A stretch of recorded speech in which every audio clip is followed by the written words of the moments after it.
আমন ধান চাষের ক্ষেত্রেও চাষি ভাই সুস্থ সবল চারা অধিক ফলনের কিন্তু চাবিকাঠি বলতে পারেন প্রথম একটা ধাপ। আপনি যদি সুন্দর করে নার্সারি তৈরি করতে না পারেন, চারাগুলো সুন্দরভাবে না তুলতে পারেন, রোগমুক্ত চারা না তুলতে পারেন, তাহলে কিন্তু অধিক ফলন আশা করা যায় না। চাষি ভাই সবার প্রথমে যেটা আমাদের দরকার সেটা হচ্ছে বীজটা শোধন করা, অর্থাৎ বীজটা কিভাবে শোধন করবেন এবং সুস্থ সবল চারা পাবেন। আজকের ভিডিওতে আপনাদের সঙ্গে সেটা আলোচনা করব। আর বীজগুলো অঙ্কুরোদ্গমের পর আপনার যে পাতখোলা অর্থাৎ যে নার্সারি যেখানে ফেলবেন, কিভাবে সেখানে ব্যবস্থাপনা তৈরি করবেন, কোন সার দেবেন, জল নিকাশি ব্যবস্থা কেমন করবেন, আর সুস্থ সবল চারা রোগমুক্ত চারা পাওয়ার জন্য কোন কোন ক্রাইটেরিয়া আছে, প্রত্যেকটা পয়েন্ট আজকে ধরে ধরে আপনাদের সঙ্গে আলোচনা করব। তো আপনারা দেখছেন চাষি ভাই গ্রিন ওয়েবে ফার্মার্স ক্রিয়েশন চ্যানেল। আপনাদের সঙ্গে রয়েছি আমি সুশোভন। যে সমস্ত চাষি ভাই আপনারা নতুন এসেছেন চ্যানেলটিকে সাবস্ক্রাইব করবেন, পাশে থাকবেন। আমন ধানের ক্ষেত্রেও বোরো ধানের মতো একদম প্রথম থেকে শেষ পর্যন্ত আপনাদের সঙ্গে থাকবো, কথা দিচ্ছি। তো আসুন সম্পূর্ণ ভিডিও দেখি।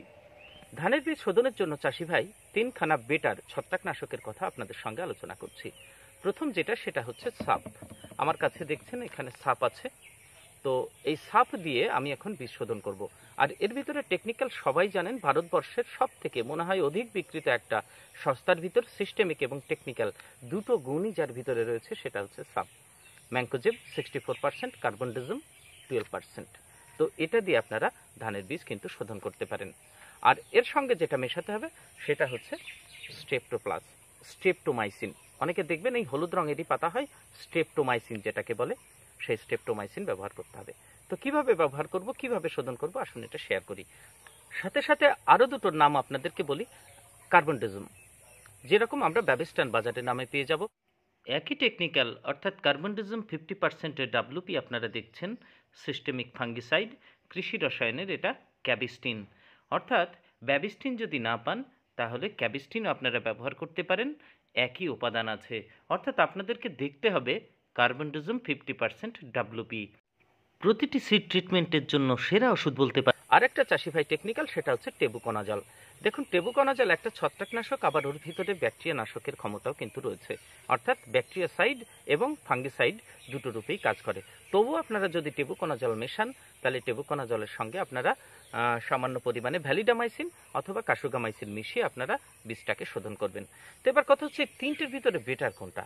তিনটের ভিতরে আমি বলবো কার্বনডিজমের সব থেকে বেটার ফলাফল পাওয়া যায়। তো কার্বনডিজম যদি না পান তাহলে আপনারা সাপ দিয়েও করতে পারেন, কোনো অসুবিধা নেই। আর অবশ্যই কিন্তু তিনটে ক্ষেত্রেই ব্যাকটেরিয়া নাশক দিতে হবে, যেটা হচ্ছে স্ট্রেপ্টোমাইসিন। আর শুধু টেবুকোনাজলের ক্ষেত্রে ভ্যালিডামাইসিন অথবা কাসুগামাইসিন। তো আসুন এবার কিভাবে আমি বীজ শোধন করছি সেটা সরাসরি আপনাদেরকে দেখাই। কথার কথায় এখানে ধরুন আমি 1 কিলো ধান নিয়েছি, তো এর ভিতরে আমি 2 গ্রাম সাব ফাঙ্গিসাইড দেব, অথবা যদি আপনারা কার্বনডিজম দেন অর্থাৎ ব্যাবিস্টান অথবা ফসিলস, তাহলে সেক্ষেত্রেও আপনারা কতটুকু দেবেন, 2 গ্রাম। অর্থাৎ প্রতি কেজিতে 2 গ্রাম আপনারা দেবেন সাব অথবা ব্যাবিস্টান অর্থাৎ কার্বনডিজম। তাহলে 10 কেজি যদি আপনারা করেন তাহলে সেক্ষেত্রে কতটুকু দেবেন, 10 গুণ করে দেবেন, তাহলে 20 গ্রাম দেবেন। এইবার কিভাবে দেবেন, প্রথমে হচ্ছে এই শুকনো ধান দেখুন, নির্বাচিত আপনার শুকনো ধান, তার ভিতরে আপনি মেপে নেবেন। মাপার জন্য কিন্তু আপনি কিন্তু মেপে নেবেন আগে থেকে। আমি এখানে কিন্তু আন্দাজে মানে 2 গ্রাম, 1 কেজির জন্য 2 গ্রাম এইভাবে দেখুন ছিটিয়ে নিচ্ছি। কেমন,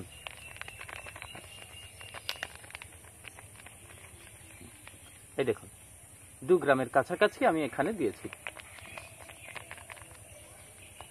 খেয়াল করুন। তাহলে এখানে আমি কিন্তু 2 গ্রাম সাব ফাঙ্গিসাইড দিলাম। এবার দেওয়ার পর আপনি হাত দিয়ে এরকম করে মিশিয়ে দিন শুকনো অবস্থায়, ঠিক আছে।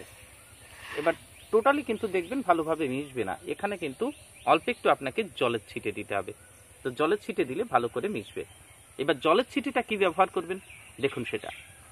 এবার আপনাদেরকে যে স্ট্রেপ্টোমাইসিন অর্থাৎ ব্যাকটেরিয়া নাশকের জন্য যে বেটার সব থেকে ভালো সেটা হচ্ছে স্ট্রেপ্টোমাইসিন। এটা জেইউ কোম্পানির দেখবেন স্ট্রেপ্টোপ্লাস, আর এর টেকনিক্যাল হচ্ছে আপনার টেট্রাসাইক্লিন হাইড্রোক্লোরাইড আর স্ট্রেপ্টোমাইসিন সালফেট, এই দুটো মেশানো থাকে। তো এইটা নেওয়ার সময় খুব সাবধানে নেবেন। এটা হচ্ছে 6 গ্রামের একটা পাতা, খুব সামান্য পরিমাণে, কিন্তু যদি আপনারা 10 কিলো ধান নেন তাহলে সেক্ষেত্রে মাত্র 1 গ্রাম। তো এই 1 গ্রাম আলাদা করে জলে গুলবেন, অল্প একটু একটা কাপে গুলবেন। গোলার পর দেখুন এইভাবে হাত দিয়ে ভালো করে গুলে নেবেন টোটালি। দ্রবণটা দেখবেন হালকা হলুদ কালার হবে কিন্তু, ঠিক আছে। এই দেখুন হালকা হলুদ কালার হচ্ছে।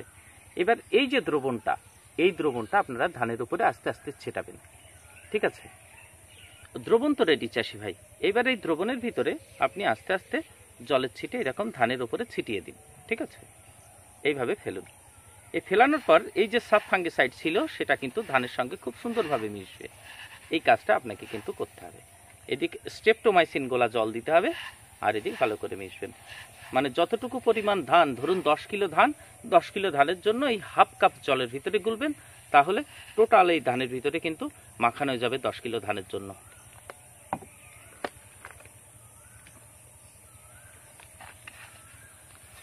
তো এইভাবে দেখুন সুন্দর করে এরকম মাখিয়ে নিন। এইবার আর কিন্তু কোনো গুঁড়ো উড়বে না। ভালো করে ডলে ডলে কিন্তু সব জায়গায় এরকম সুন্দরভাবে মেশাবেন।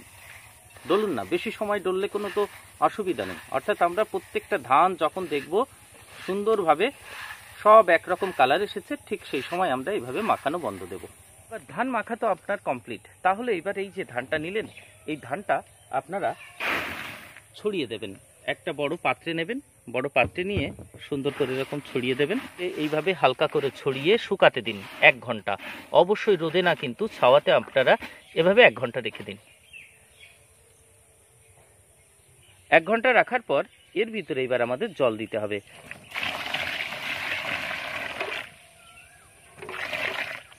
এবার একটা জিনিস লক্ষ্য করবেন, এখানে দেখবেন ধানে জল দেওয়ার পর সে কেনা বীজ হোক আর বাড়ির বীজ হোক, ওপরে দেখবেন এই চিটেগুলো ভাসবে। চিটে নয়, এর ভিতরে এগুলোও কিন্তু জার্মিনেশন হয়, কিন্তু এই ধানগুলো বেশিরভাগ ক্ষেত্রে রোগাক্রান্ত দেখা দেয়। যেহেতু বিভিন্ন চোষক পোকা এখানে এসে কিন্তু রস চুষে খেয়েছিল, এখানে আপনারা বিভিন্ন ধরনের স্পট দেখতে পাবেন এই ধানের উপরে। তো এইখান থেকে যে গাছগুলো হবে, এইগুলোই কিন্তু রোগাক্রান্ত গাছ হবে। বীজবাহিত যে রোগগুলো হয় সেটা কিন্তু এর ভিতরে সব থেকে বেশি দেখা দেয়। এবার দেখুন আর একভাবে চাষিভাই করতে পারেন। সেটা কি হচ্ছে, একদম আপনার নির্বাচিত ধান জলের ভিতরে দেবেন, চিটেগুলো ভেসে উঠবে। তারপরে চিটেগুলো বাইরে ফেলে দেওয়ার পর আপনার বীজগুলোকে সংগ্রহ করবেন। তারপরে কি করবেন, ধরুন 10 কিলো ধান, 20 লিটার জল নেবেন। 20 লিটার জলে আপনারা ধরুন 50 গ্রাম সাব ফাঙ্গিসাইড অথবা ব্যাবিস্টান অথবা টেবুকোনাজল, আপনি যেটা যা নেবেন, নেওয়ার পর সেটা ভালো করে গুলে তার ভিতরে আপনারা ধানগুলো ঢেলে দেবেন। 12 ঘন্টা ভিজিয়ে রাখবেন। পরের দিন তারপরে বস্তাবন্দি করবেন, অথবা যেভাবে আপনারা মুখটা ফাটাতে চান, যেভাবে আপনাদের বেটার হয় মুখটা ফাটানোর জন্য, আপনারা সেইভাবে করতে পারেন। আর খেয়াল রাখবেন যেন ধানগুলো জড়িয়ে না যায়। হালকা মুখ ফাটলেই এবার গিয়ে নার্সারি করে দিন, অর্থাৎ এবার গিয়ে বীজটা পাতখোলায় ফেলে দিন। টেবুকোনাজল দিয়ে আপনারা যদি বীজটাকে শোধন করতে চান, তাহলে 1 কেজি ধানের জন্য 1 ml টেবুকোনাজল, অর্থাৎ 10 কেজিতে 10 ml টেবুকোনাজল আপনারা নেবেন। আর তার সঙ্গে কাসুগামাইসিন অথবা ভ্যালিডামাইসিন 10 কেজি ধানের জন্য আপনারা টোটাল 20 ml অথবা 25 ml পর্যন্ত ব্যবহার করতে পারেন। এই ধানের সুস্থ চারা পেতে গেলে সার কি দেবেন? দেখুন, প্রথম যেদিন ট্রাক্টর দিয়ে চাষ দেবেন, সামান্য পরিমাণে গোবরের সার নেবেন, আর তার সঙ্গে ট্রাইকোডার্মা ভিরিডি মেশাবেন। মিশিয়ে চাষ দিয়ে জমিতে ফেলে রাখবেন 4 থেকে 5 দিন। ফাইনাল যেদিন চাষ দিচ্ছেন, অর্থাৎ লাস্ট যখন মই দিয়ে লেভেল করছেন জমিটা, ঠিক সেই সময় আপনারা ধরুন 20 হাত বাই 20 হাত জায়গার কথা বলছি, 1.5 কিলো মতো আপনারা ডিএপি নেবেন, পটাশ নেবেন 300 গ্রাম, আর তার সঙ্গে জিলেটেড জিঙ্ক নেবেন 50 গ্রাম। এই তিনটে ভালো করে মিশিয়ে জমিতে ছিটিয়ে দেবেন। ছেটানোর পর তারপরে বীজগুলো ফেলবেন। দেখবেন কত সুন্দর চারা ওঠে। কেন আপনারা যেদিন বীজ ফেলবেন সেদিন দেখুন, আগে যদি কাদাতে দিন তাহলে নিচে কিন্তু সার চলে যাবে, এই ছোট চারা গাছগুলো সার খেতে পারবে না, একটু দেরি হবে। অর্থাৎ সারের গাছটা মাটির ভিতরে কিন্তু বেশি পরিমাণে সারটা থেকে যাবে। এই জন্য যেদিন আপনারা বীজ ছেটাবেন তার আগের দিন সারটা উপরে দিয়ে মই দিয়ে দেবেন হালকা করে। জল নিকাশি ব্যবস্থাপনা ভীষণ একটা গুরুত্বপূর্ণ পর্যায়। এই যে পাতখোলা আপনারা তৈরি করেছেন, তার চারপাশ দিয়ে যদি এভাবে ড্রেন না রাখেন, তাহলে যেদিন আপনারা বীজটা ফেলাচ্ছেন, ঠিক আছে, সন্ধ্যের সময় বিকালবেলায় ধরুন আপনারা বীজ দিলেন, ছেটালেন, তাহলে সেই সময় তো জমিতে আপনাদের জল দিয়ে দিতে হবে। পরের দিন সকালবেলায় যদি আপনারা জল বার না করেন, তাহলে দিনের বেলায় সূর্যের তাপে জলটা প্রচুর পরিমাণে গরম হবে। এখন কিন্তু তাপমাত্রা যথেষ্ট বেশি, আর ওই গরম জলের ভিতর সারা দিন ওই ধানটা থেকে অঙ্কুরগুলো কিন্তু নষ্ট হবে। সেখানে দেখবেন আপনার প্রচুর পরিমাণে, যদি জল বার না করেন, তাহলে প্রচুর পরিমাণে কিন্তু অঙ্কুরগুলো নষ্ট হয়ে আপনার ধানের জার্মিনেশন ভালো হবে না, পাতাটা ভালো উঠবে না। তাহলে মাস্ট আপনাকে জল বাইরে বার করতেই হবে। তো সেই জল বার করার জন্য অবশ্যই চারপাশে যদি এইভাবে ড্রেন থাকে, ঠিক আছে, এই যে দেখছেন ড্রেন, তাহলে এখান থেকে যদি আপনারা কেটে দেন, তাহলে ড্রেন দিয়ে জলটা বাইরে বেরিয়ে যাবে। তো এই কাজটা আপনারা অবশ্যই করবেন, ড্রেন রাখবেন। আপনারা খেয়াল করে দেখেছেন, পাতো ফেলতে ফেলতে যেখানে পায়ের গর্তের ভিতরে যদি বীজ পড়ে, খেয়াল করে দেখবেন চারপাশের পাতাগুলো কত সুন্দর হয়, কিন্তু পায়ের গর্তের বীজগুলো নষ্ট হয়ে যায়, অধিকাংশই কিন্তু নষ্ট হয়। যাও বা দুই একটা হয়, সেখানে কিন্তু জোর ভালো হয় না। এই কারণেই জল জমে থাকে, সূর্যের তাপে গরম হয়, বীজগুলো ওখানে পচে নষ্ট হয়। আপনারা যখন জল দেবেন চাষি ভাই, সব সময় খেয়াল রাখবেন, যেদিন থেকে আপনারা বীজ ফেলছেন সেদিন থেকে কিন্তু সন্ধ্যার দিকে বীজ ফেলবেন বা বিকালের দিকে বীজ ফেলবেন। আর বিকালের দিকে জলটা ভরে দেবেন। সকালবেলা কিন্তু আপনাদের জল কেটে বাইরে বার করতেই হবে, না হলে কিন্তু সেক্ষেত্রে অঙ্কুরোদ্গম আপনি 100% পাবেন না। ধানগুলো এবার কথা হচ্ছে ফেলবেন কতটা ডিস্ট্যান্সে চাষি ভাই। এই ধানগুলো ফেলতে গেলে এক একটা ধানের জন্য মিনিমাম 1/2 ইঞ্চি কিন্তু ডিস্ট্যান্স রাখতে হয় একটা গাছ থেকে আরেকটা গাছ, তবে কিন্তু সুস্থ সবল চারা পাওয়া যায়। এখানে খেয়াল করে দেখুন, চেষ্টা করা হয়েছে প্রত্যেকটা ধানের থেকে দূরত্ব বজায় রাখার। যদি বেশি ঘন করে ফেলেন আপনি, তাহলে সেক্ষেত্রে একটা সমস্যা হয়, যখন বড় হবে, বড় হওয়ার পর তার ভিতরে কীটপতঙ্গর বাসা বাঁধে এবং পাতাগুলোতে বিভিন্ন রোগ দ্বারা আক্রান্ত হতে পারে, পাতা স্পট দেখা দিতে পারে। আর হালকা হলে কিন্তু সেটা সম্ভাবনা কম থাকে, আর চারাগুলো বেশ মোটা হয়, সুন্দর হয়। আর একটা আপনাদের বিষয় বলে দিন, যেদিন আপনাদের ফাইনাল কাদা কমপ্লিট হবে, সার দিয়ে কমপ্লিট করলেন, সেদিন কিন্তু আপনারা বীজটা ফেলবেন না। খেয়াল করে দেখবেন, সেদিন ঘোলা কাদা থাকে, সেদিন জলটা কিন্তু চাষি ভাই ঘোলা থাকে, এইরকম পরিষ্কার হয় না, নিচে মাটি কিন্তু দেখা যায় না। সেখানে যদি তাড়াতাড়ি আপনারা বীজটা ফেলে দেন, বীজের ওপরে কিন্তু সেই কাদা জল অর্থাৎ কাদা মাটি থিতিয়ে পড়বে, থিতিয়ে পড়ার পর বীজগুলো একটু নিচে চলে যাবে, আর সেখানে কিন্তু আপনার জার্মিনেশন হতে কষ্ট হবে, অনেক বীজের অঙ্কুরোদ্গম কিন্তু নষ্ট হবে। আজকের ভিডিও চাষি ভাই এই পর্যন্তই। পরবর্তী ভিডিওতে আবার আপনাদের সঙ্গে দেখা হবে। সম্পূর্ণ ভিডিও দেখার জন্য অসংখ্য ধন্যবাদ। ভালো থাকবেন সবাই।